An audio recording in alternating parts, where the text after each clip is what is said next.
In the beginning was the Word, and the Word was with God, and the Word was God. He was in the beginning with God. All things were made through him, and without him nothing was made that was made. For God so loved the world that he gave his only begotten Son, that whoever believes in him should not perish, but have everlasting life. For God did not send his Son into the world to condemn the world, but that the world through him might be saved.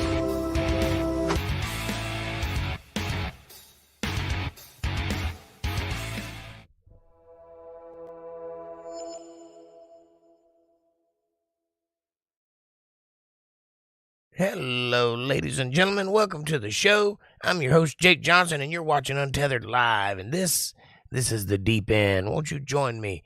Take my hand as we go off the edge together, off into the wild blue yonder, into the abyss, into the unknown, into the craziness of the mind, as we do deep dives into the wild ancient texts of the world and find out what they mean. That's what we're doing here, and it's exciting.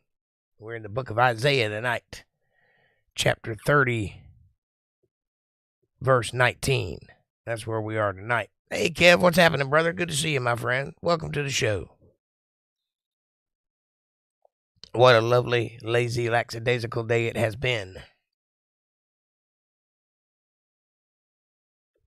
Have nothing to report, no good news, just another day. Hey, Laura, how are you? Good to see you. Welcome to the show. It's going to be an exciting one tonight. We're going to get on through the book of Isaiah, maybe even get to the end of it. Who knows? It's a pretty long book, so we'll see. But the secrets that are in that book are mind-blowing. They'll blow your mind. They'll make you feel like you don't know nothing at all. And then when you realize you know a little something, then it's scary. Scary. It gets scary out there. How are you guys doing? How's the weather? It seems to be nice and warm today, not too cold. I didn't see much of it. Today was a sleep day. I did go out and get something to eat about 1 o'clock. That's about all of the day I saw, I think. Doing good? Good to hear it. Kev, you working hard today, buddy? You putting lots of folks in prison?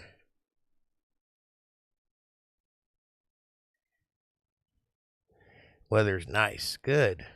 Nice sunny Florida weather. It's nice to hear about. That's the only thing about Florida I miss is the weather. And the people. Yeah, I miss some of my family, but I don't miss the place at all. Too flat. Not enough places to hide. In Georgia, I could walk off the edge of the street and you'd never see me again. Just disappear into the foliage. Like the predator. Can't do that in Florida. Oh, you keep people out of prison, and yes, you're working hard. Oh, that's good. That's good. It's good to be on the right side of things. I don't know why I thought you worked for the prosecutor. Whatever. 6 of one, half a dozen of the other. Bad guys, good guys, white side, black side. You know how it is.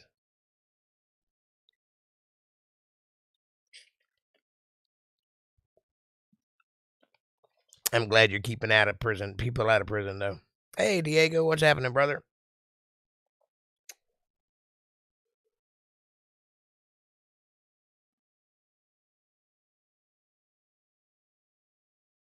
Hey, I'll be damned. Mike Hatchett has come to see me for once and for all. How you doing, Mike? Good to see you, brother. Cousin. Welcome to the show. This is it. This is what you pay for. Glad to have you here.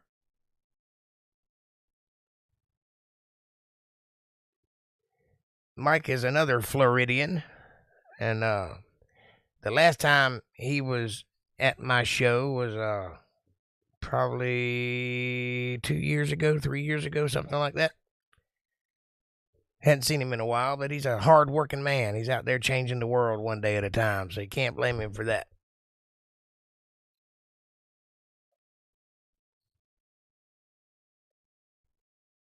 Good to see you. How's your family doing, Mike?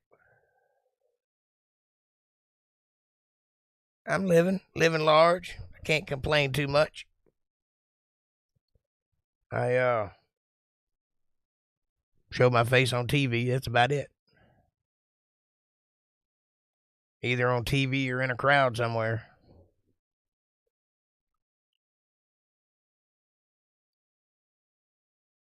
Make the occasional t-shirt.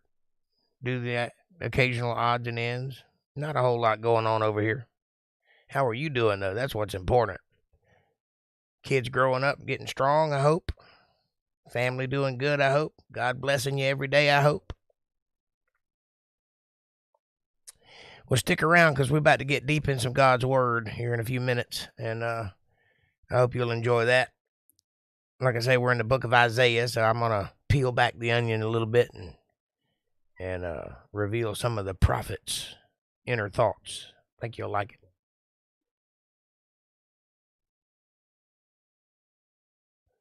That's a good way to be, Mike. Blessed daily with God's grace. It's a good way to be. All right.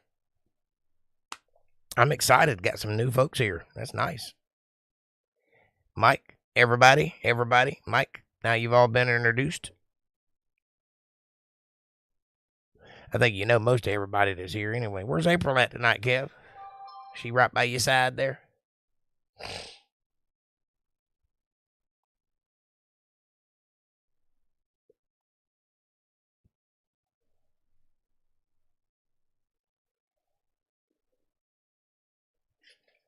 It's turning out to be a beautiful day.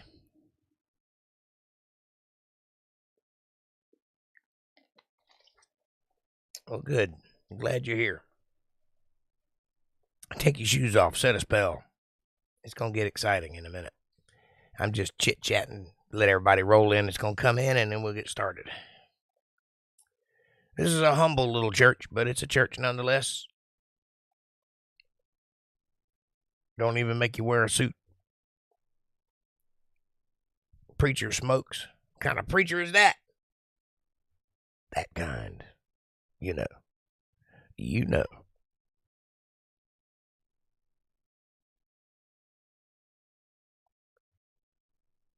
At least I don't handle rattlesnakes. I thought about it once, and then I realized that the rattlesnake hadn't read the Bible yet. It doesn't know it's not supposed to bite me.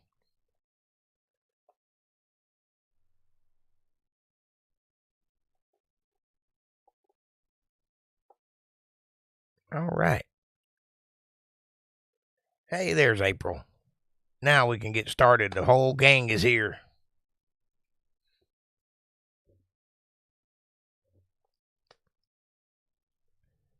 Everybody get your books out if you got them handy. Crack them open to Isaiah 30:19. That's where we're at. A little hoarse this morning.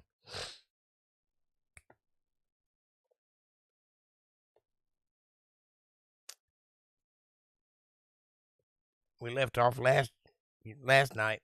Isaiah was laying it down, saying how it is, talking to his people. And we're going to continue that tonight. For the people shall dwell in Zion at Jerusalem. Thou shalt weep no more. He will be very gracious unto thee at the voice of thy cry. When he shall hear it, he will answer thee. This is a promise.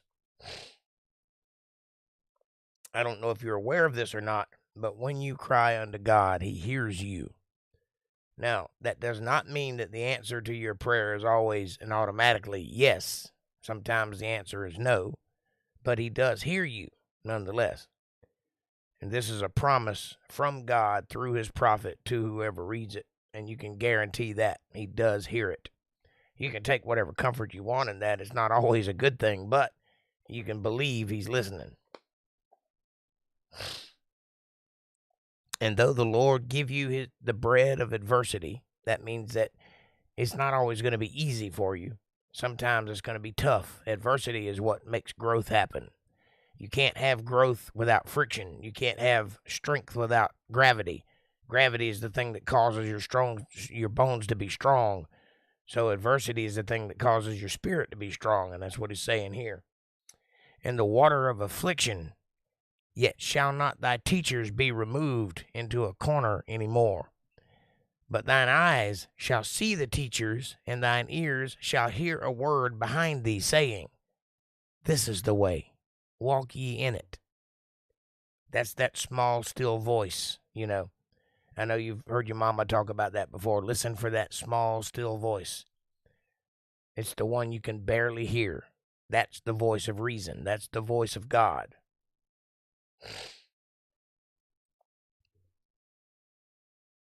Walk this way. When you turn to the right hand or when you turn to the left, you'll still hear that voice behind you. It's that small, still, almost imperceptible voice telling you, hey, maybe you should think about this for a minute. Maybe you should consider what you're doing. Maybe that's not a good idea. Maybe you should turn around, you know. Listen to that voice. The more you listen to it, the stronger it becomes. It starts off almost imperceptible. But if you pay attention to that small, still voice, it gets louder. Ye shall defile also the covering of thy graven images of silver, and the ornament of thy molten image of gold. Thou shalt cast them away as a minstrel's cloth. Thou shalt say unto it, Get thee hence. God seems to have a big problem with this, and apparently you should probably have the same problem. He don't like graven images. He does not like, not even the cross. He does not like sticks and stones covered over with metal and you worshiping it. That's not the ideal situation. And matter of fact, it's commandment number 1, so it's pretty important. Thou shalt have no graven images before me. I am the Lord your God, period, period, period. Do not ever allow yourself to have in possession a graven image. It's not a good thing. And you should throw it away like a minstrel's cloth. You know what that is, ladies? It's a thing you don't want to keep around you. It's a thing you repel from you. That's how you should feel about those graven images. Get away from me. Get thee hence. That's what he's saying. So if you happen to have one of those things, get rid of it. It's not worth having. Don't even have it in your possession. I don't care if you don't worship it. It's not even worth owning. That includes crosses, pictures of Jesus, statues of Buddha, statues of other gods. Get rid of them. They're not worth having. Well, I have a picture of the Last Supper. Do you worship it? If you do, get rid of it. It's as simple as that. I don't know what to tell you. My mom had a picture of it too. I don't believe in that. That's my personal opinion because of what this book says. But I can tell you that if you worship it, it's not the thing you should have. Don't have a picture of Jesus and bow to it. Don't have a statue of Jesus and bow to it. Don't hold your cross and pray to it. Don't do those things. When shall ye give the rain of thy seed, that thou shalt sow the ground withal, and bread of the increase of the earth, and it shall be fat and plenteous? In that day shall thy cattle feed in large pastures. That means that though it's tough and rough right now, there's coming a better day. This is an allusion to the latter rain, maybe. It's telling you that things are tough now, but they will get better, and there will come a time when you have big pastures for your cattle to feed in, even though you can barely feed them now, metaphorically speaking. The oxen likewise, and the young asses, and the ear, the ground shall eat clean provender. What does that mean? That's a weird word, provender. That just means that when you till the ground and plant your seed, it'll be clean and it will grow fresh fruit or fresh vegetables or whatever it is you're planting out of the ground, and there'll be no weeds and pollution and things like that to hinder your crop. Provender is just the providence of what you're planting and its growth.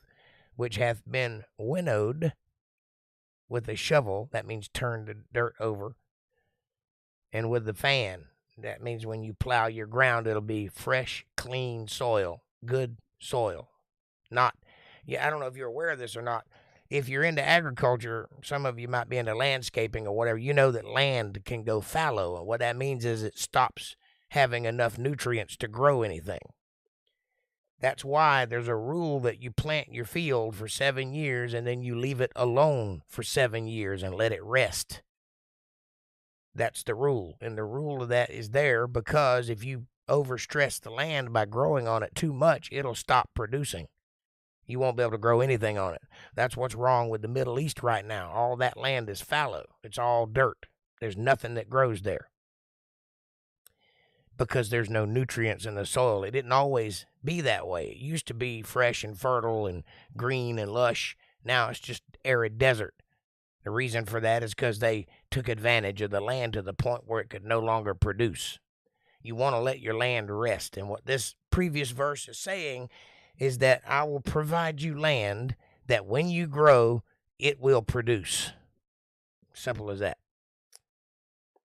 And there shall be upon every high mountain and upon every high hill rivers and streams of water in the day of the great slaughter when the towers fall. That's when the oppression, the tower is a metaphor for the oppressing force, the kingship or the rulers of the land oppressing the people. There'll come a time when that's no longer the case in this world. That's already happened, obviously, and it will happen again metaphorically because history repeats itself. But what he's saying here is it won't always be the case where you don't have this great land to do with as you please. There will come a time when it will be fertile, when the towers fall. Moreover, the light of the moon shall be as the light of the sun, and the light of the sun shall be sevenfold, as the light of 7 days in the day of the Lord bindeth up the breach of his people, and healeth the stroke of their wound. Now, you've heard the verse where it says that the moon will turn to blood and the sun will turn to sackcloth. That means that it's going to stop shining, right? That means the sun's going to go out. Well, if you follow science, you know that before the sun goes out, it expands. That's what science says. It'll expand and then it'll contract and go out. That's what that verse just said. Why would the moon be brighter? Because the sun is brighter. The light of the moon comes from the sun shining on it. It's a reflection. So that means that the sun's going to get 7 times brighter.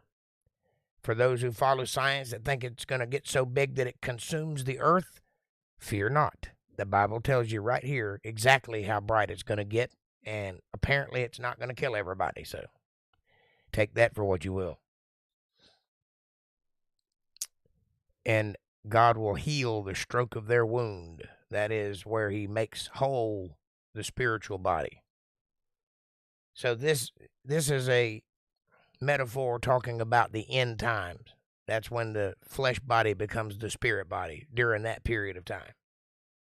So this is kind of scary stuff to think about, but it has to happen. I mean, if you think about the world logically, nothing lasts forever. Everything has an end and a beginning in our universe. If we're inside of time, space, and matter, so everything to us has a beginning and an ending. God is outside of time, space, and matter, so he can see the whole thing. Behold, the name of the Lord cometh from far, burning with his anger, and the burden thereof is heavy. His lips are full of indignation. That's righteous anger. And his tongue is devouring fire.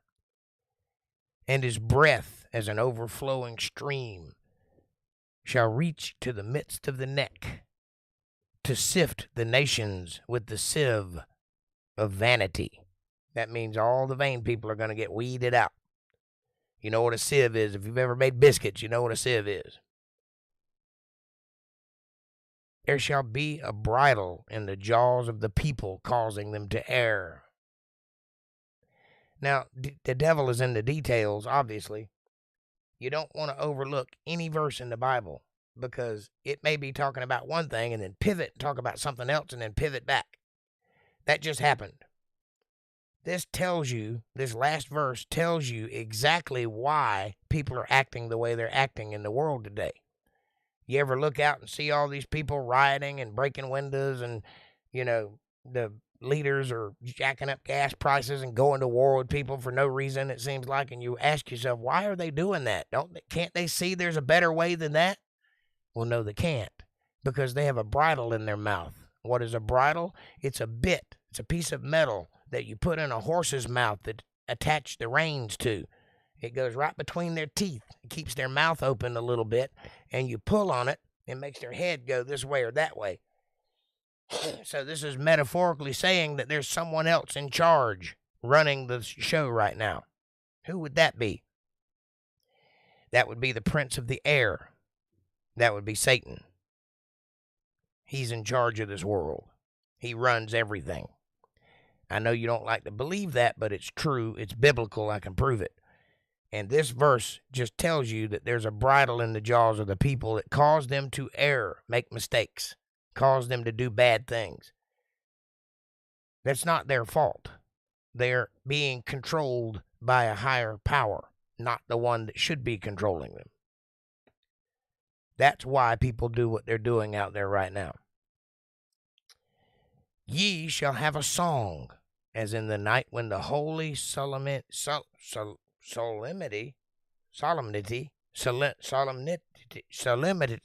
that word there with an S, is kept, where you're being solemn, holy. That's a hard word to say. Try that. Solemnity. Solemnity, that's it. Whew.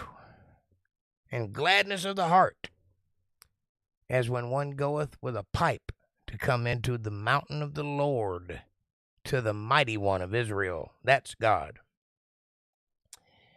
So no matter how bad things get, you'll have a song in your heart. You'll have holy solemnity.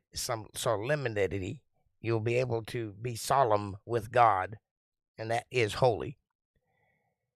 And gladness will be in your heart. That means even though all the bad stuff is happening, you will see a light at the end of the tunnel. You will have a reason to be happy. And that reason is God is on the mountaintop, and you know that you belong to him. So no matter how bad all this gets, you've got a direction, and that direction is a good one. So take solace in that. Be solemn with God, and the Lord shall cause his glory, his glorious voice to be heard, and shall show the lightning down of his arm with the indignation or his righteous anger, the indignation of his anger, with the flame of a devouring fire, with scattering and tempest and hailstones. Tempest means storm. Hailstones, you know what that is. He's going to lay waste to the bad side of the world. When God fights that battle at the end times at Megiddo, that valley of Megiddo where Armageddon takes place, that will be a fight that no man will raise a weapon towards. You won't get a chance. That fight is going to look like a war is about to take place, but it'll never happen because God's going to fight that battle. And what that means is he's going to kick ass and take names. You know what I'm saying? It's going to be a very quick battle, and he's going to make short work of those people. And when that happens, he's going to defeat evil on that spot. That'll be the beginning of the coming of New Jerusalem to earth, of setting the earth back to its original form. All these things take place after Armageddon. And that's a little bit of what he's talking about here. This is God's righteous indignation, or his anger, his furious righteous anger. And with a flame of a devouring fire, he will scatter the bad people with tempests and hailstones. For though the voice of the Lord shall the Assyrian be beaten down. For through the voice of the Lord the Assyrian shall be beaten down, which smote with a rod. They will be utterly defeated just by him speaking. Remember, he spoke everything into existence. It's not going to be that hard for him to speak a few things out of existence. And in every place where the grounded staff shall pass, which the Lord shall lay upon him. It shall be with tabrets and harps. These are musical instruments. And in battle of shaking will he fight with it. In other words, you're going to hear the music of the Lord as he beats down the bad guy. It's pretty easy to, everywhere he goes, he's going to win that battle. Pretty easy to figure out. For Tophet is ordained of old. Tophet is a person. Yea, for the king it is prepared. He hath made it deep and large. The pile thereof is fire and much wood. The breadth of the Lord, like a stream of brimstone, doth kindle it. He's just got to breathe on it, and it'll burst into flames. Woe to them that go down to Egypt for help. Stay away from Egypt. Egypt is a bad place. And stay on horses, and trust in chariots, because they are many, and in horsemen, because they are very strong. They're nothing compared to the Lord. But they look not unto the Holy One of Israel, neither seek the Lord. Yet he also is wise, and will bring evil, and will not call back his words, but will arise against the house of the evildoers, and against the help of them that work iniquity. So, when God says it, you can count on it. He won't go back on his word. And what he said was, I came here to beat all the evildoers, and that includes all you guys on horseback, and all you guys in chariots. You trust in that big army of yours, but that don't mean nothing. God will flip it over like that. It won't have any chance against him. And he will tear down that house of the evildoers. Now the Egyptians are men, and not God, and their horses flesh, and not spirit. When the Lord shall stretch out his hand, both he that helpeth shall fall, and he that holpen or was helped shall fall down. And they all shall fall together. There's no chance. They're going to lose that battle instantly. They won't even have a fight. They won't even have a dog in the fight. They're just going to lose. If you helped them, you're going to lose right with them. For thus hath the Lord spoken unto me, as the lion and the young lion roaring on his prey, when a multitude of shepherds is called forth against him. He will not be afraid of their voice, nor abase himself for the noise of them. So shall the Lord of hosts come down to fight for Mount Zion and for the hill thereof. Mount Zion, I presume, is a metaphor for all of God's people. I know there's a literal place, Mount Zion, and then there's a hill above that. But I think what this is saying is when God comes back, he's going to fight for all of his people. And that's what he's calling Mount Zion, the mountain of God, the people of God. I think that's my opinion. You put into it what you want to put into it. As the birds flying, so will the Lord of hosts defend Jerusalem in all directions, all the way around.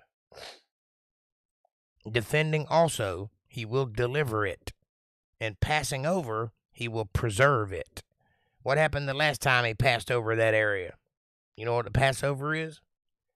When he passed over Egypt, lots and lots of people died. This time when he passes over, lots and lots of people are going to be preserved and delivered.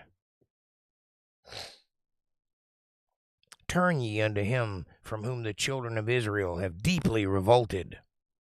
Go back to God. You spent a lot of time trying to get away from God. Now's the time to get back to him. For in that day every man shall cast away his idols of silver and his idols of gold, which your own hands have made unto you for a sin.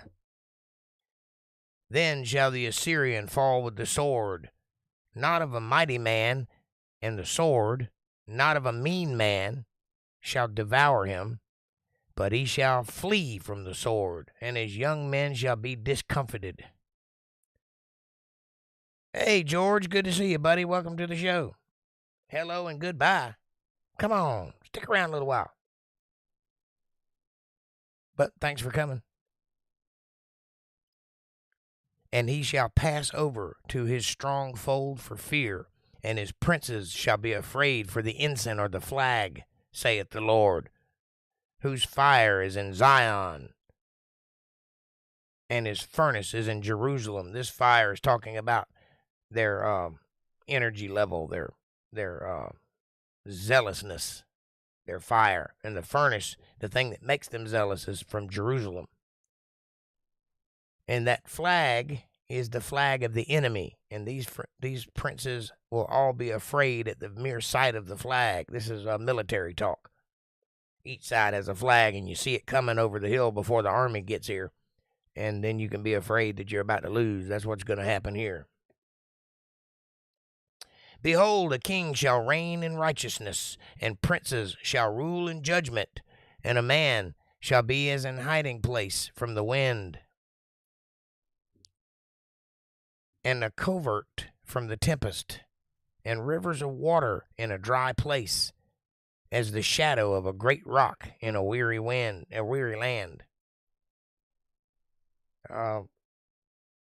I guess what this means is that there'll be men you can count on in those days, men you can listen to, preachers and such. Good ones, not the ones that are out there trying to rip you off. Shadow of a great rock in a weary land, that's just like a refuge, a place to hide from the wind or the sun. And the eyes of them that see shall not be dim, and the ears of them that hear shall hearken. They'll be paying attention. They'll be sharp, and they'll notice every detail. The heart also of the rash shall understand knowledge, and the tongue of the stammerers shall be ready to speak plainly. The vile person shall be no more called liberal, nor the churl said to be bountiful.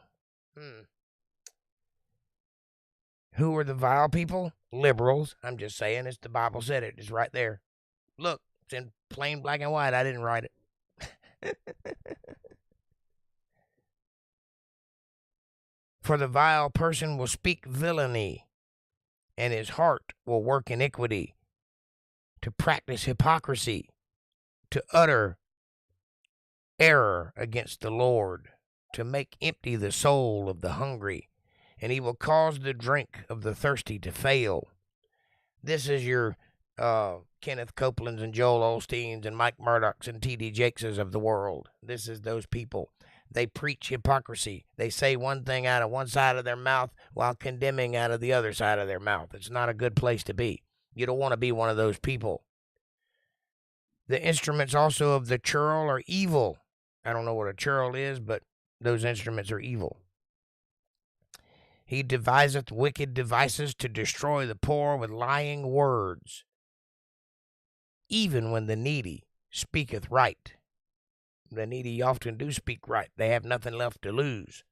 They often are on the right path. That's why the meek will inherit the world, because they're not persuaded by money and influence. They're not bought into the world of the wicked and the vanity. That's why the poor are most often the most righteous, because they have nothing else.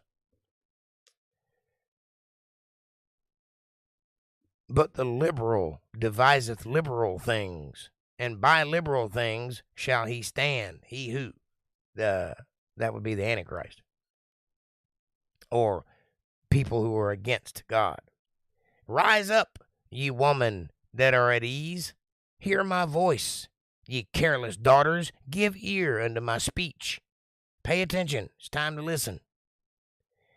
Many days and years shall ye be troubled, ye careless women, for the vintage shall fail, the wine will no longer be good.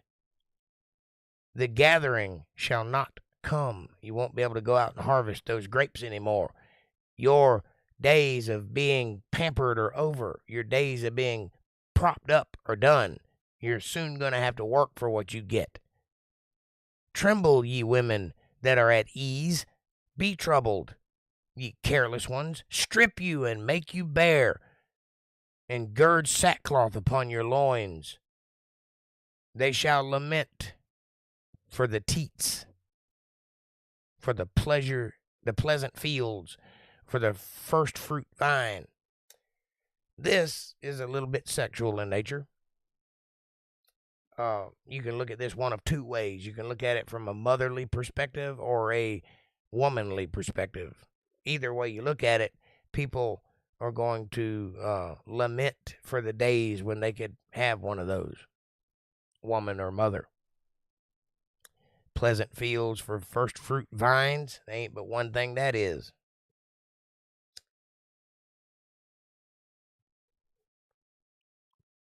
Upon the land of my people shall come up thorns and briars, yea, upon all the houses of joy in the joyous city, because the palaces shall be forsaken, the multitude of the city shall be left.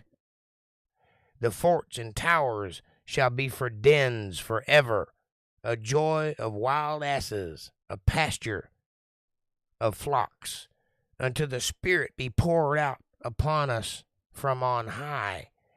And the wilderness be a fruitful field, and the fruitful field be counted for a forest. You don't understand? What don't you understand? Let's stop right here and make sure everybody understands.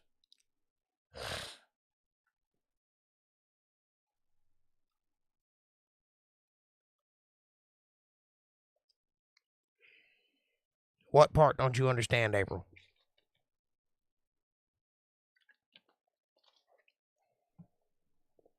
Are you talking about why God's talking to women right now? What he said to them? Is that what you didn't understand?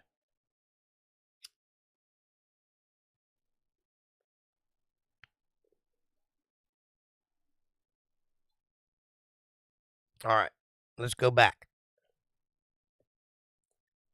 All right. They shall lament for the teats. Do you know what teats are?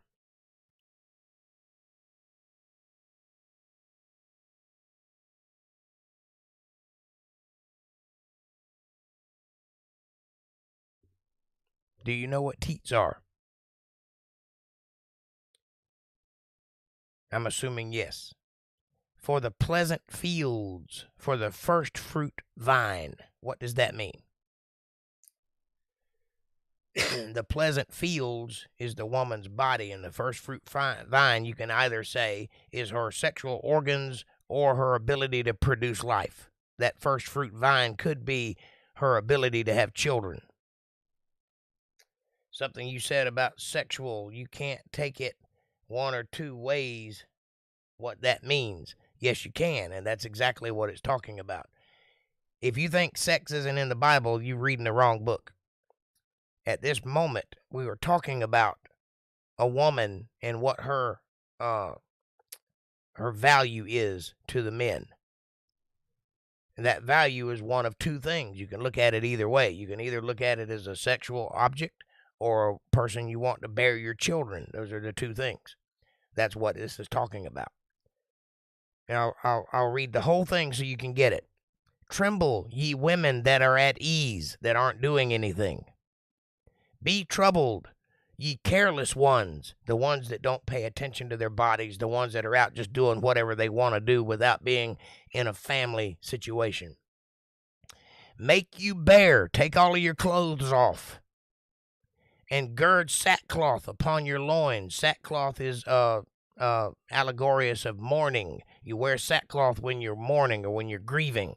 Why would you put it on your loins? Because you're not able to bear children anymore. You understand?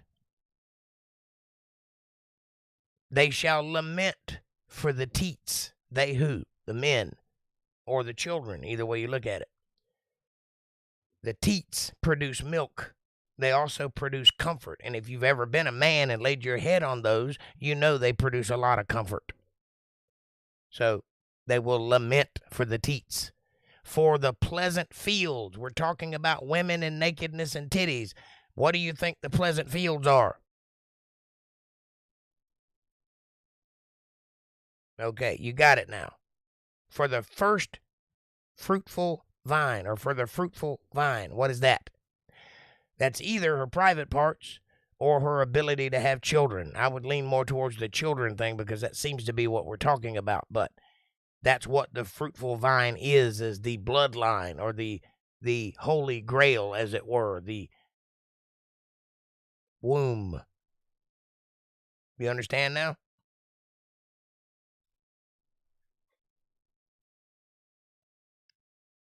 This is a little subtle, but it's there. Okay, all right. So we can move on. Back to where we were. Until the Spirit be poured out upon us from on high, and the wilderness be a fruitful field, and the fruitful field be counted for a forest. What is that talking about? It's talking about generations of people. That's what the fruitful field is. You know that the Bible talks in allegories of agriculture, because at that time there were a lot of farmers, and that's what people understood. So that's why they used those types of metaphors. But that's what we're talking about here. First, we were talking about the barrenness of a woman becoming barren, and now we're talking about what would happen if that barrenness would be lifted and they would have lots of children.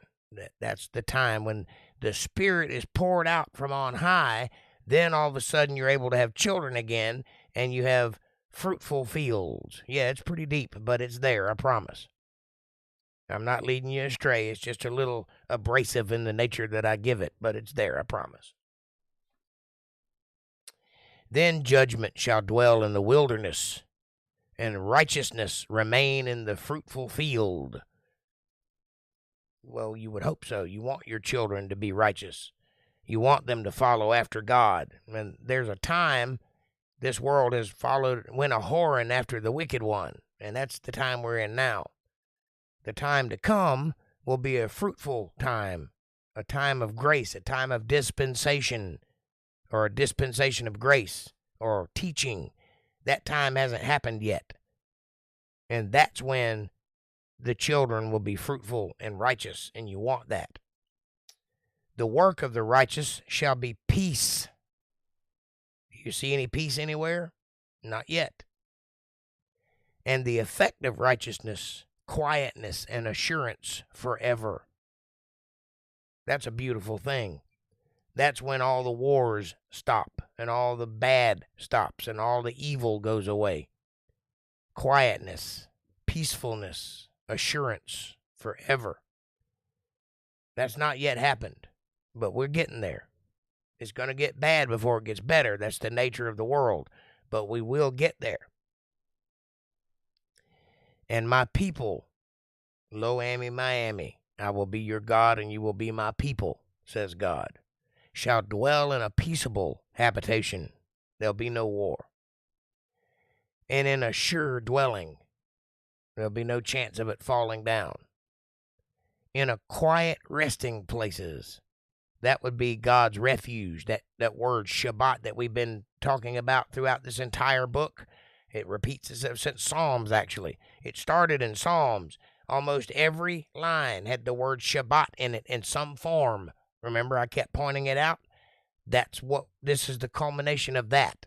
This is the resting place of God. This is his refuge. This is where he covers you with his wings and protects you.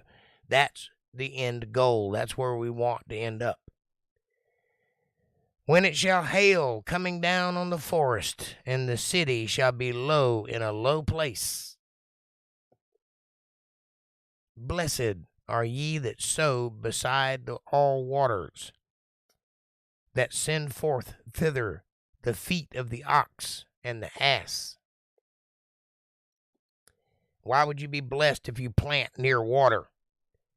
Well, because your crops will grow, that's why. And you'll have lots of it, because the water's there feeding your crops. Woe to thee that spoilest, and thou wast not spoiled, and dealest treacherously, and they dealt not treacherously with thee. Woe to you who go up into a deal, and somebody deals fairly with you, and then you take advantage of them. You deal treacherously with someone who's not dealing treacherously with you. Woe unto you. When thou shalt cease to spoil, thou shalt be spoiled. And when thou shalt make an end to deal treacherously, they shall deal treacherously with thee. In other words, it's a long way of saying you get what you pay for. You reap what you sow. What goes around comes around. O Lord, be gracious unto us. We have waited for thee. Be thou their arm every morning, our salvation also in the time of trouble. Yeah. You want God's strong arm protecting you every day. Be gracious. At the noise of the tumult of the people fled. At the lifting up of thyself, the nations were scattered. Yeah. You'll find out that people often don't want to be there when trouble starts. There are those who run into battle. There are many more of those who run away from the battle.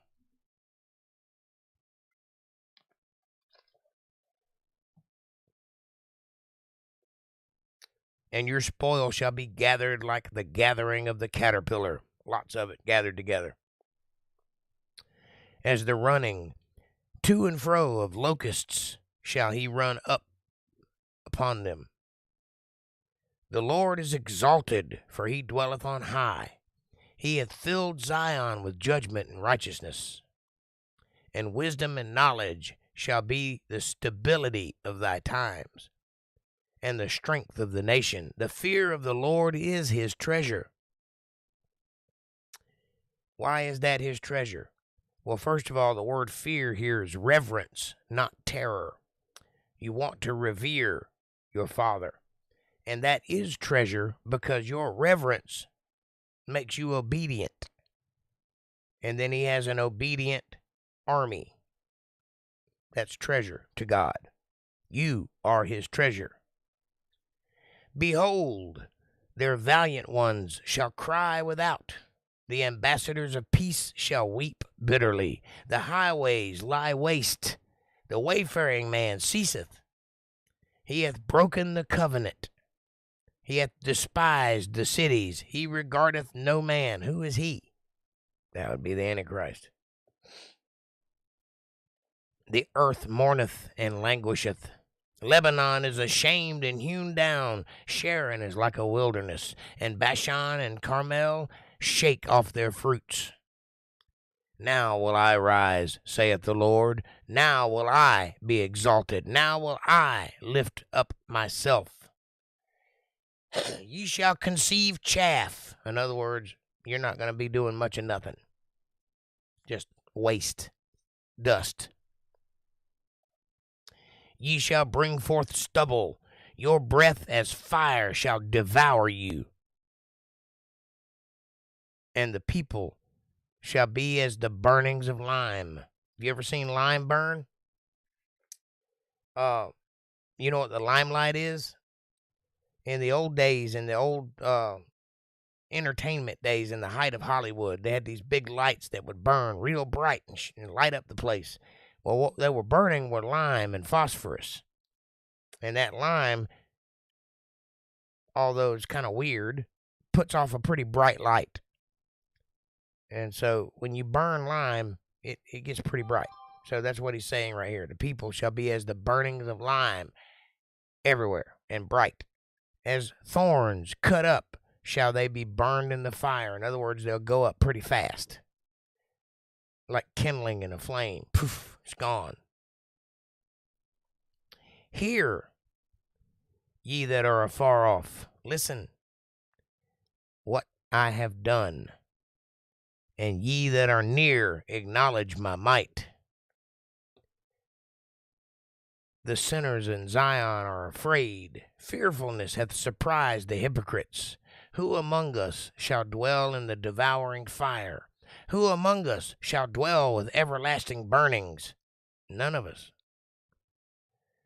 He that walketh righteously and speaketh uprightly, and he that despiseth the gain of oppressions, that shaketh his hands from holding of bribes, that stoppeth his ears from hearing of blood, and shuttereth his eyes from seeing evil. He shall dwell on high. His place of defense shall be the munitions of rocks. Bread shall be given him. His waters shall be sure. So you want to be the righteous ones. That list of things I just listed off, don't do any of those things. Don't hold bribes. Don't listen to tales of blood. Don't look on evil things. Don't walk in vanity or oppression. Don't gain from other people's oppression. Don't be those people. Be the people that are meek and mild. Be the people that think about God always, that always wake up every morning thinking about how they can please God, not please man. And you will have your bread given to you. Your waters will be sure. You will have the defense of the munitions of rocks.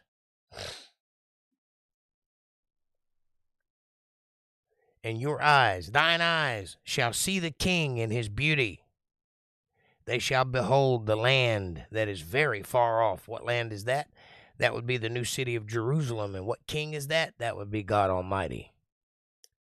Thine heart shall meditate terror. Where is the scribe? Where is the receiver? Where is he that counted the towers? Thou shalt not see a fierce people, a people of a deeper speech than thou canst perceive, of a stammering tongue that thou canst not understand. Look upon Zion, the city of the Solomonides, the city of our Solomonides. Thine eyes shall see Jerusalem, a quiet habitation, a tabernacle that shall not be taken down. Not one of the stakes thereof shall ever be removed. That's a tent. You know how they stake a tent down? That's what he's talking about. Neither shall any of the cords thereof be broken. That's the cords that go down to the stakes that hold the tent upright. This is a metaphor. The tabernacle that will be in Jerusalem will be a temple made of stone. But the original tabernacle was a tent, so that's why they're talking in this way. But there the glorious Lord will be unto us a place of broad rivers and streams, wherein shall go no galley with oars, neither shall gallant ships pass by. Nobody will get even close to where the Lord's at. None of the armies, none of the big warships, not even a little rowboat full of soldiers can get close.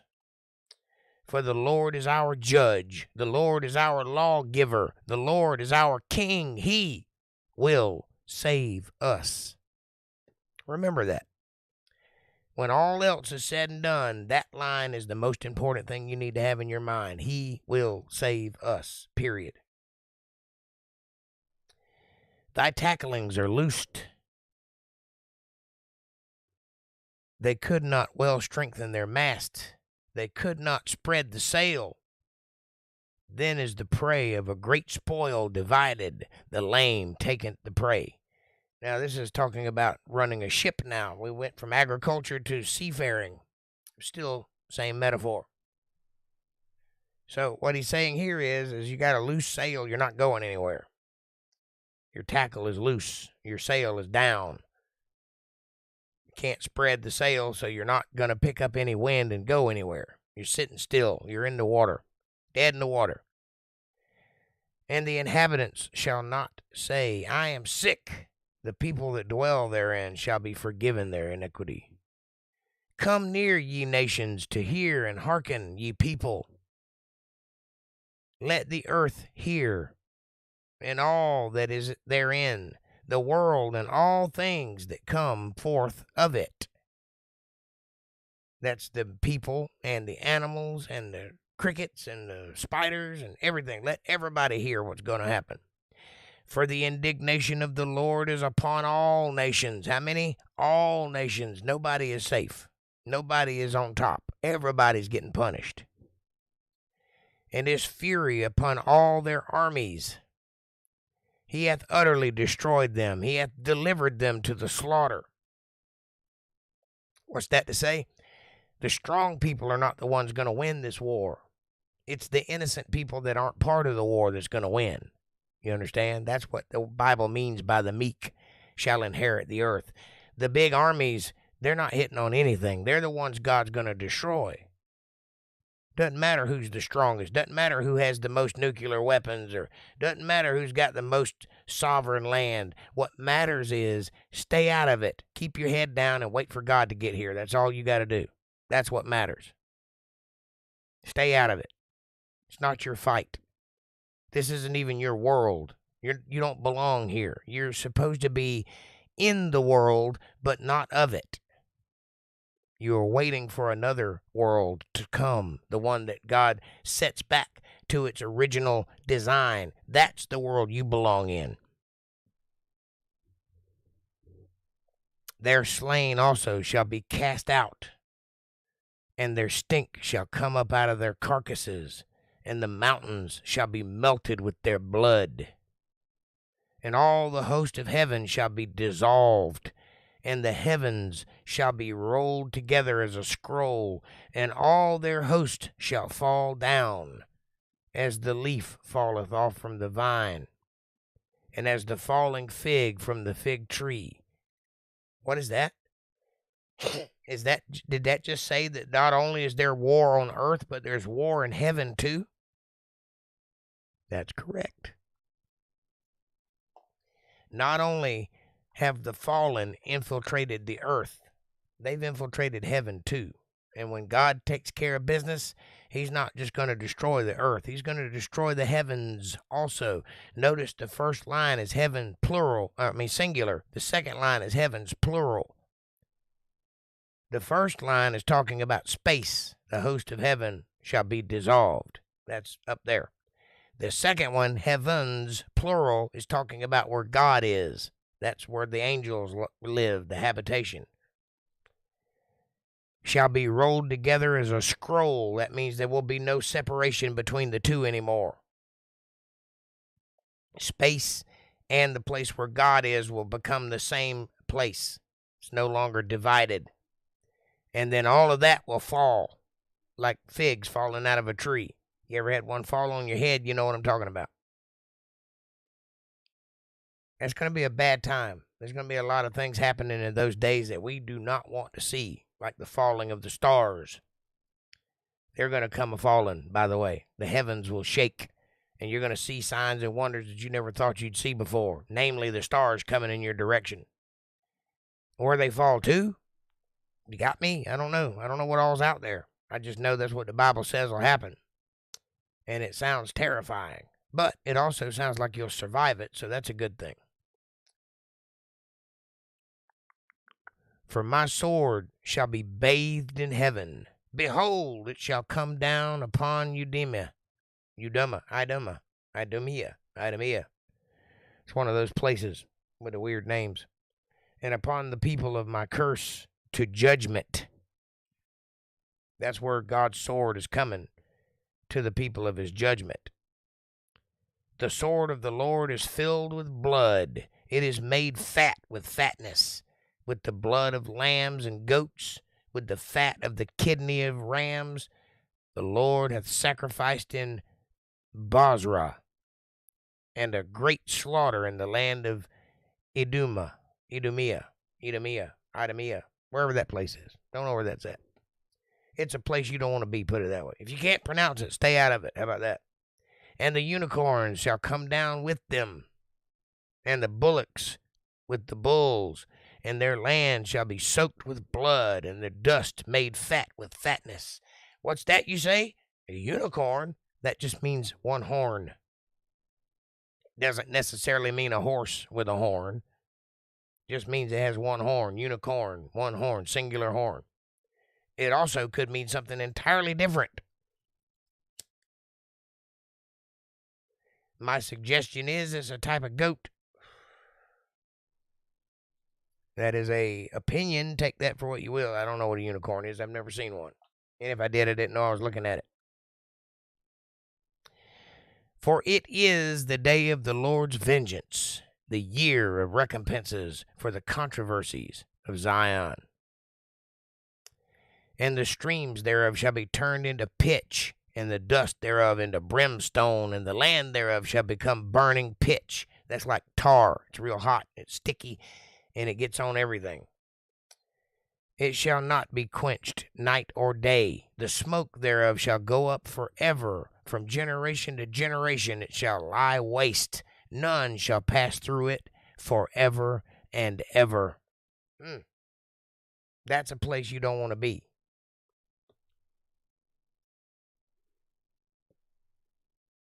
And the cormorant and the bittern shall possess it. That's different types of tar. The owl also and the raven shall dwell in it, and he shall stretch out upon it the line of confusion and the stones of emptiness. So don't go there. It's a bad place. They shall call the nobles thereof to the kingdom, but none shall be there, and all her princes shall be nothing. The thorns shall come up in her palaces, nettles and brambles in the fortresses thereof, and it shall be an habitation of dragons, and the court of owls. Did the Bible just confirm the existence of Batman? I think it did. Mike, pay attention. Did you hear that? Court of owls. It's in the Bible. Promised. The wild beasts of the desert shall also meet with the wild beasts of the island, and the satyr shall cry to his fellow. You know what a satyr is? It's a goat. The particular goat that the Baphomet is modeled after, or the satanic symbols, the pentagram. That's what the satyr is. And the screech owl also shall rest there, and find for herself a place of rest. Terrified.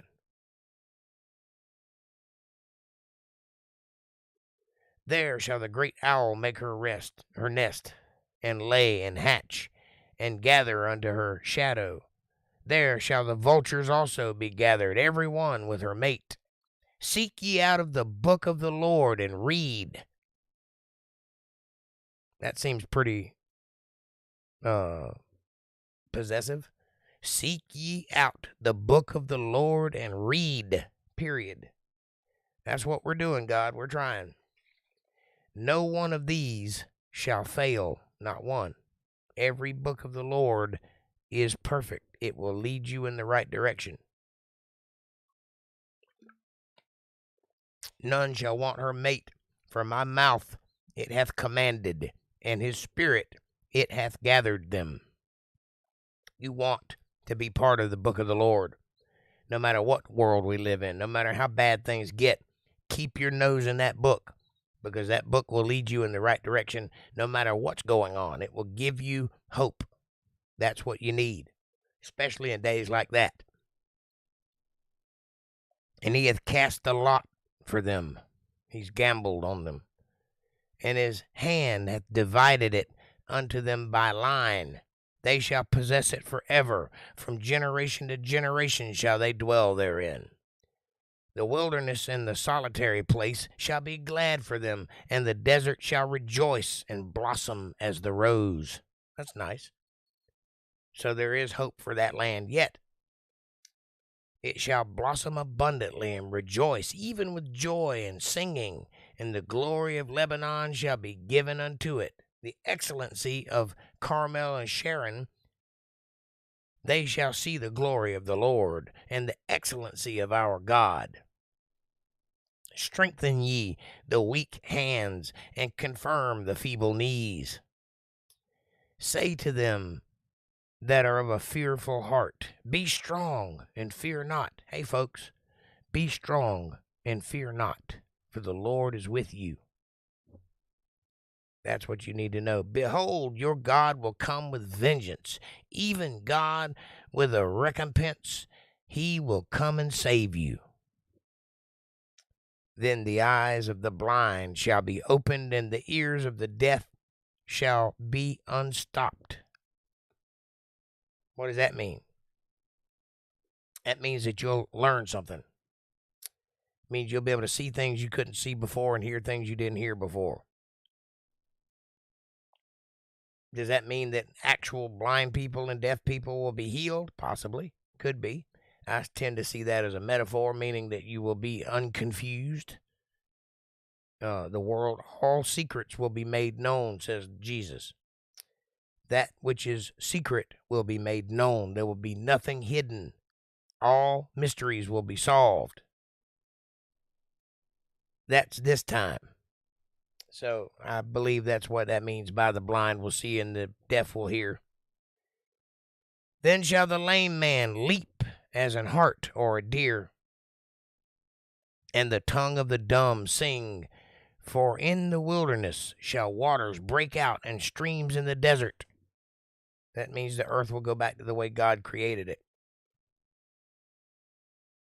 And the parched ground shall become a pool, and the thirsty land springs of water. The habitations of dragons, where each lay, shall grass with reeds be rushes. With grass and reeds and rushes. In other words, it'll become fertile land.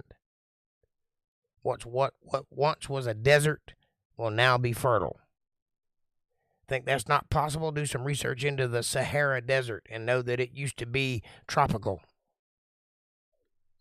And if that's possible, the adverse is possible. And an highway shall be there, and a way, and it shall be called the way of holiness. The unclean shall not pass over it, but it shall be for those, the wayfaring men, though fools, shall not err therein. Even though they're not the smartest of the bunch, they won't make mistakes as they go down that highway. No lion shall be there, nor any ravenous beast shall go up thereon. Why is that, April? It shall not be found there, but the redeemed shall walk there. And the ransomed of the Lord shall return and come to Zion. Why will there be no ravenous beasts?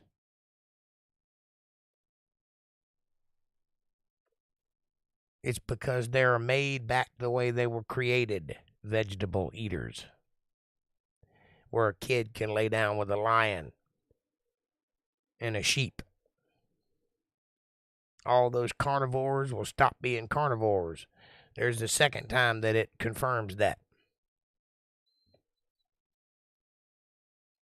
They will come to Zion with songs and everlasting joy upon their heads.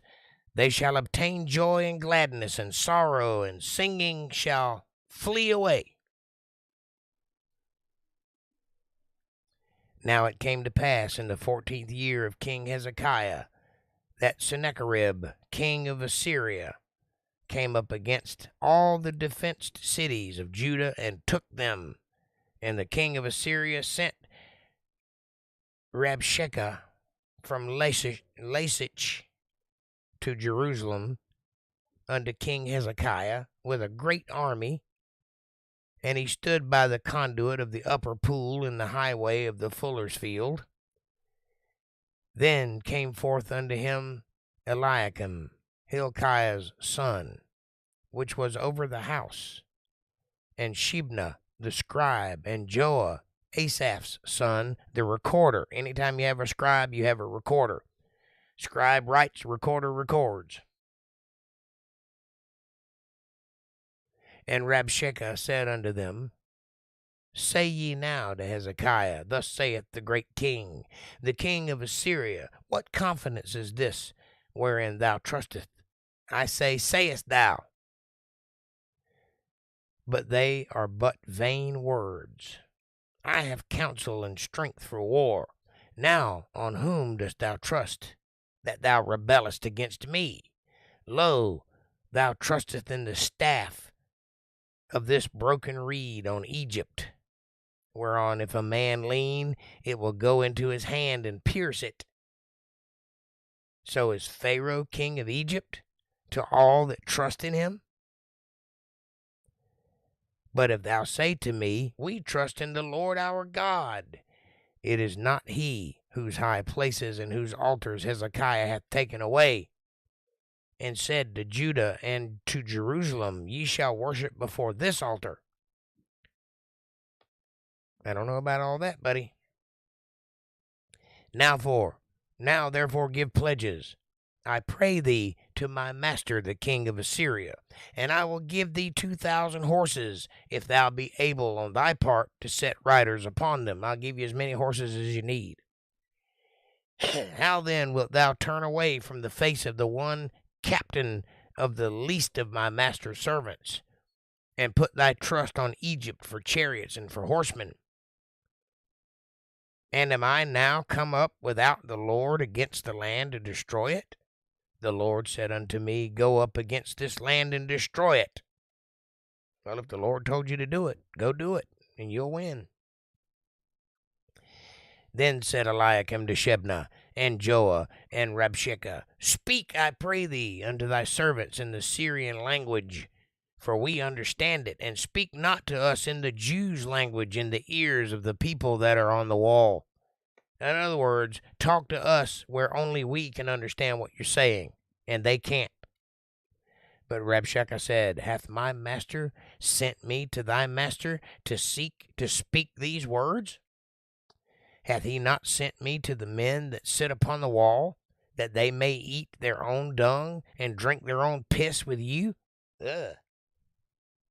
Then Rabshakeh stood and cried with a loud voice in the Jews' language and said, Hear ye the words of the great king, the king of Assyria. Thus saith the king, Let not Hezekiah deceive you, for he shall not be able to deliver you. Neither let Hezekiah make you trust in the Lord, saying, The Lord will surely deliver us. This city shall not be delivered into the hand of the king of Assyria. Hearken not to Hezekiah, for thus saith the king of Assyria, Make an agreement with me by a present, and come out to me, and eat ye every one of his vine, and every one of his fig tree, and drink ye every one the waters of his own cistern, until I come and take you away to a land of your own land, and a land of corn and wine, a land of bread and vineyards. Beware lest Hezekiah persuade you, saying, The Lord will deliver us. Let me tell you something, folks. There's a lot of people in the world that's going to say that very thing. God can't save you. He's not even real. Look, evolution happened. Look, science. There's no such thing as God. Are you going to trust in a figment of your imagination? A magic spaghetti God in the clouds? Is that what you're going to pay attention to? No, follow me. I'm a real person. I've got money. Guess what you're going to do if you do that? You're going to damn your own soul, because God told you from the beginning of time, I'm right here. I'll come and save you. He does not need to repeat himself.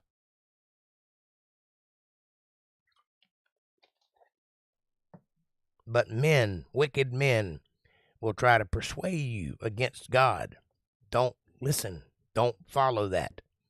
It's a fool's errand. It will lead to nowhere. It is the boulevard of broken dreams. King nothing. That's what you have. Listen to your father. He's never been wrong before. He's not wrong now. Hath any of the gods of the nations delivered his land out of the hand of the king of Assyria? Well, no, because those gods aren't real. Where are the gods of Hamath and of Arphad? Where are the gods of Sepharvaim? And have they delivered Samaria out of my hand? Who are they among all the gods of these lands that have delivered their land out of my hand? That the Lord should deliver Jerusalem out of my hand? No chance. That's what this guy's saying. But they held their peace and answered him not a word, for the king's commandment was, saying, Answer him not. Meaning, I'll talk, you listen.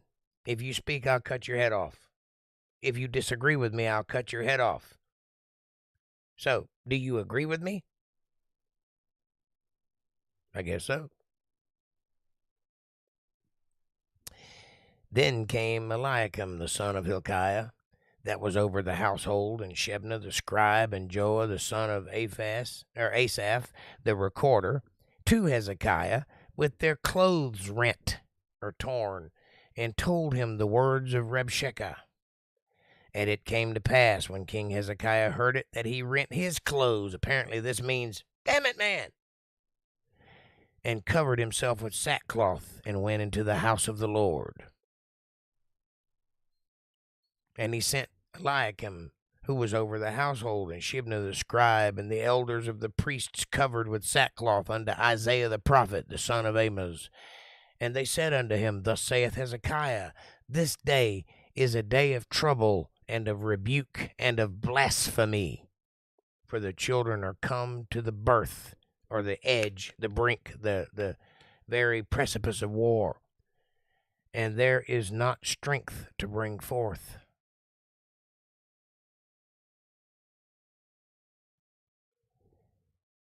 And it may be the Lord thy God will hear the words of Rabshakeh, whom the king of Assyria, his master, hath sent to reproach the living God,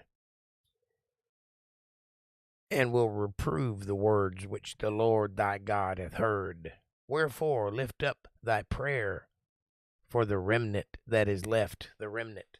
That's the few people that still follow the word of God. They are few and far between. They are scattered. They are not a great mega church. They are not by the thousands and thousands. These are people like us huddled in their houses listening to a preacher on the internet because we're too worried about going out in public and professing that we're Christians. That's what a remnant is. And that's what always will remain of God's people. And when the end time comes, that's all that will be left, a remnant.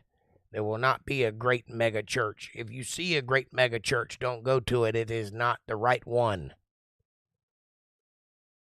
So the servants of King Hezekiah came to Isaiah. And Isaiah said unto them, Thus shall ye say unto your master, and thus saith the Lord, Be not afraid of the words that thou hast heard, wherewith the servants of the king of Assyria have blasphemed me. Behold, I will send a blast upon him, and he shall hear a rumor, and return to his own land, and I will cause him to fall by the sword in his own land. That's a pretty severe threat. So Rabshakeh returned and found the king of Assyria warring against Libnah, for he had heard that he was departed from Lachish.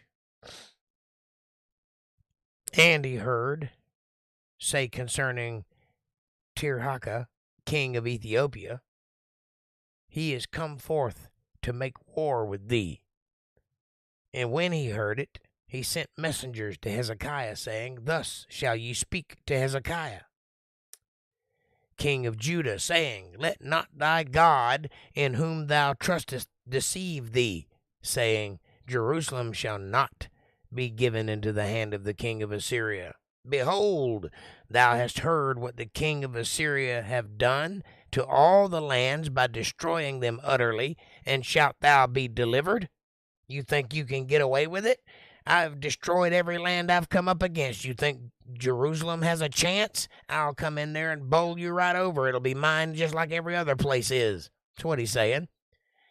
Have the gods of the nations delivered them, which my fathers have destroyed, as Gozan and Haran and Rezeph, and the children of Eden, which were at Telassar? Where is the king of Hamath, and the king of Arphad, and the king of the city of Sepharvaim, Hena, and Iva?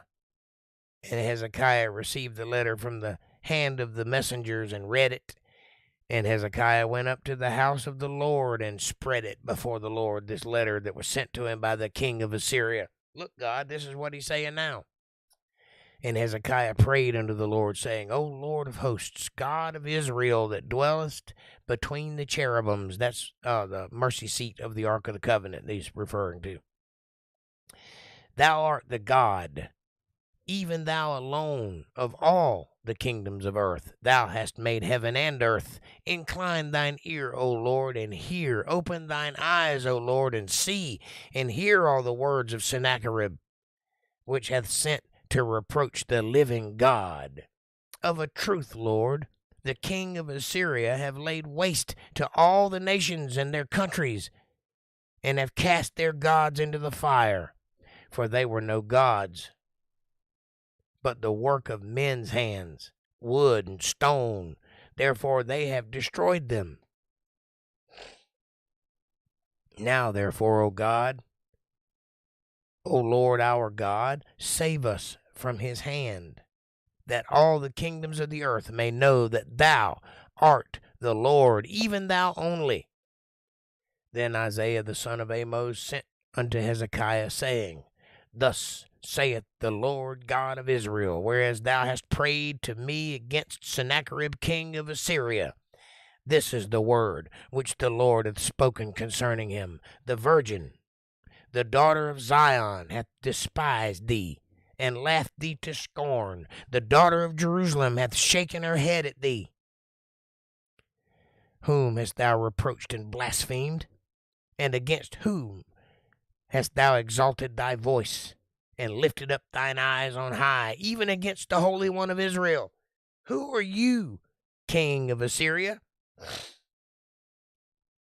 By the servants hast thou reproached the Lord, and hast said, By the multitude of my chariots am I come up to the height of the mountains, to the sides of Lebanon, and I will cut down the tall cedars thereof, and the choice fir trees thereof, and I will enter into the height of his border, and the forest of his Carmel. I have digged and drunk water, and with the sole of my feet have I dried up all the rivers and besieged places. Hast thou not heard long ago how I have done it, and of ancient times that I formed it? Now have I brought it to pass that thou shouldest be to lay waste defenced cities into ruinous heaps. Therefore their inhabitants were of small power. They were dismayed and confounded. They were as the grass of the field, as the green herb, as the grass on the housetops, and as corn blasted before it be grown up. But I know thy abode, and thy going out, and thy coming in, and thy rage against me. I know who you are. Because thy rage against me and thy tumult is come up into mine ears, therefore I will put my hook in thy nose, and my bridle in thy lips, and I will turn thee back by the way by which thou camest. And this shall be a sign unto thee.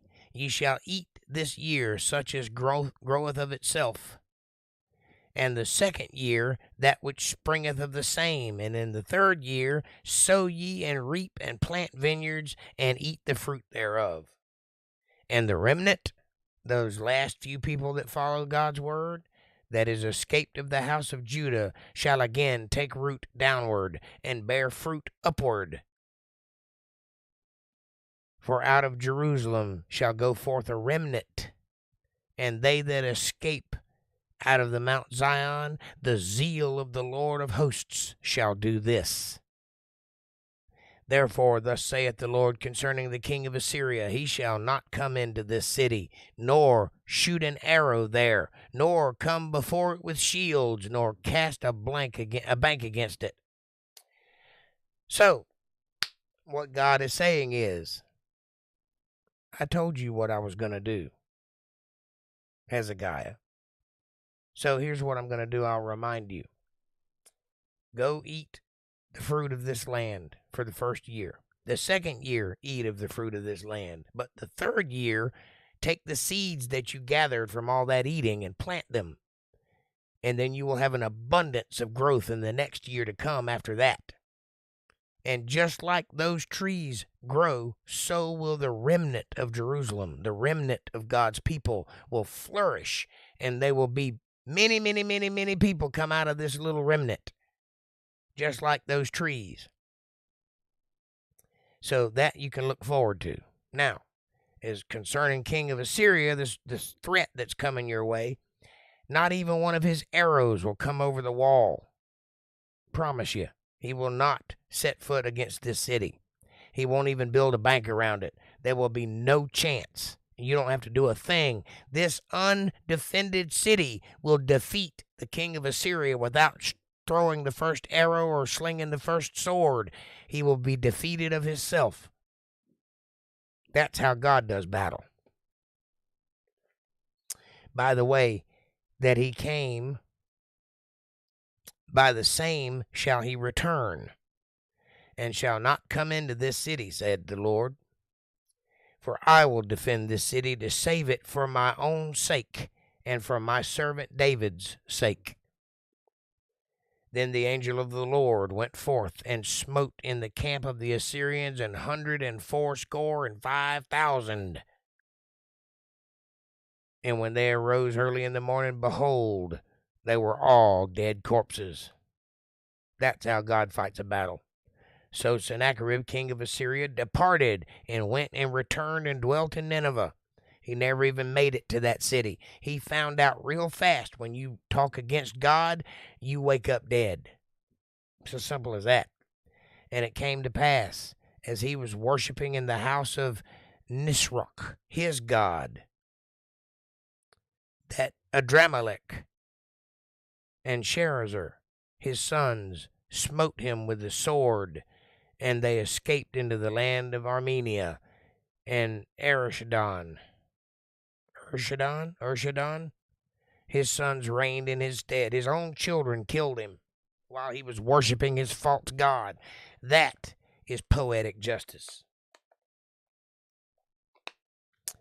And that's where we're going to stop for today, ladies and gentlemen. We'll pick up next Sunday, 38:1. It's good a place as any. What do you think? Man, what an intense book. It touched me right in the feels. What about you? Did you learn anything? Did you find out anything you didn't know? Did it touch your heart in ways that you weren't prepared for? Did it make you feel all fuzzy inside? Do you understand the power of Almighty God? Won't you please do me a favor? If you would, be so kind as to hit that subscribe button and press the bell icon so you'll get notifications of when I'm going to be online. Smash that like button. It's right in front of you. It's free. It takes no effort at all, and it really does help the channel with the algorithm, so there's no reason not to. Just smash that like button. Share this video with somebody you love. Better yet, share it with somebody you don't love. Bring them into the family. Make them part of the fold. Be part of their solutions, not part of their problems. Leave a comment down below and let me know what you're thinking about. Question me, curse me, bless me, challenge me, confront me, conform with me, drink my Kool-Aid. Drink your own Kool-Aid as long as you're thinking critically. That's what I really want. Critical thought coming from that brain of yours. And hey, if you love the Word of God and you can see the value in what I'm trying to build here and you'd like to be part of that, or if you'd like to send your tithes, offerings, love offerings, if you'd like to put a little in the plate, or if you'd like to just pat me on the back and say, hey, nice job, Jake, I dig what you're doing, won't you please consider supporting this channel by going to paypal.me/JakeJohnsonBand and feed Jake if you would. Every little bit helps. It's a win-win. It's a blessing for me. It's a blessing for you too, because God notices these things. We live in a reciprocal universe. You give and you receive. That's the way it works. And I am grateful, and I appreciate your support, confidence, and trust, and I will do everything in my power to be worthy of that. And with that, I will take your questions and comments. Round out this video for the night. How'd you feel about that? Thank you, April. I appreciate you, honey. I'm grateful.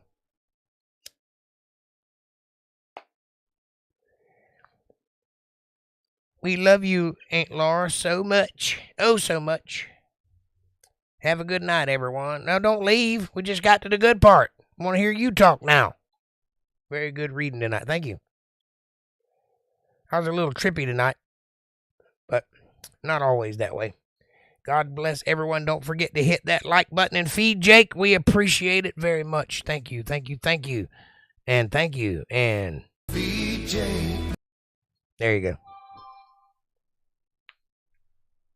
Hey, CJ. Enjoy Gators.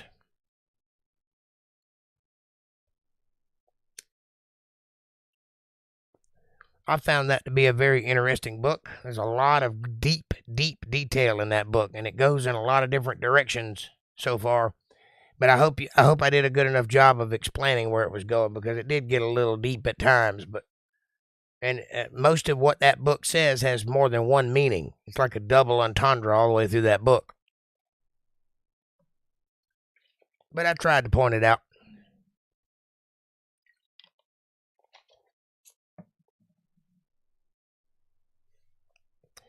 And I do enjoy doing all this reading, and I do enjoy spelling it out and making it known. And I hope that you enjoy receiving it, because I'm doing what I'm called to do, I think.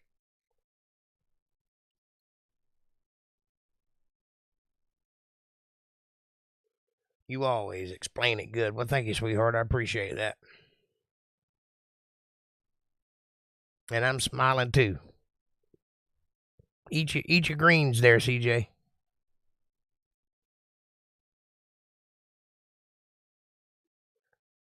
I might have to go get me something to eat too. Just realized in all the dismay that I'm a little hungry. Hey, did Mike leave, or is he still here? Mike, are you still here? I think he left.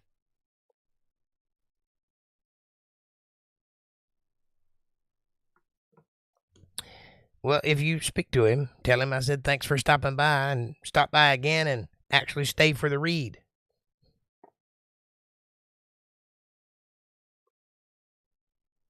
Eat your oranges, CJ. They're good for you. Need that vitamin C.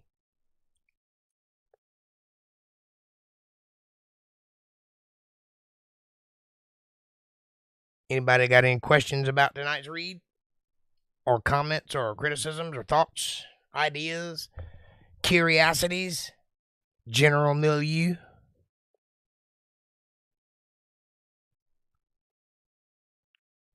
Grilled cheese sounds good. Grilled cheese and chili. Well,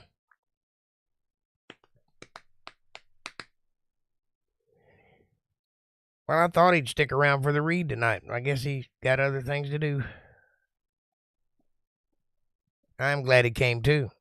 I wish he'd come more often. Need the family together. Need us pushing in the right direction. We're getting closer and closer to that spiritual war that's going to happen very soon. And we need to be unified when it comes. That's the only way we'll survive it, is if we're together. So I'm trying.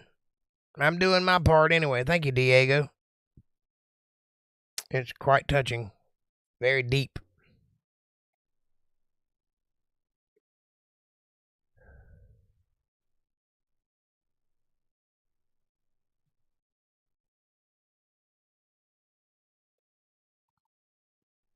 All right, boys and girls, we made it to the top of the hour. It's fantastic. It's a lovely, lovely night tonight. I'm grateful for all your conversation and attentiveness and your willingness to sit through this long book. We're getting there, one page at a time. And tell Mike I said please do come back. And yes, I do too. Make that's gotta happen. Yes, I think I understand exactly what you mean. Yep, uniting us. I'm trying. I'm doing my part. Do your part, and let's see if we can't get them all together.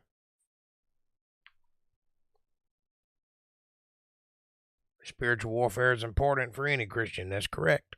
And we're about to get into some spiritual warfare here in the near future that's going to be devastating. So we do need to be together, unified, and in God's word. That is the only way we'll survive it. And we may not survive it then, but we'll be on the right side anyway. So that's what we need to be. Anyway, I'm going to go to bed because I got to get up and go to work in the morning. I love you guys with all my heart. I love you true. Sincerely, I do. I do. Won't you take a moment tomorrow and find a reason to be kind to someone? Let your love light shine. Show people that you're a Christian by your actions, and let God's light shine through you, and show them that God's word is true and that every word he says is perfect and it means something positive. Do that, and do it with kindness and love, and watch it change your life. Watch it convert you from the inside out into something glorious and righteous. I pray that for all of you. I hope that every one of you finds your way to God and stays there. And until next time, I guess that'll be Wednesday. I'll see you then. Thank you for watching, and have a great night. God bless. Good night.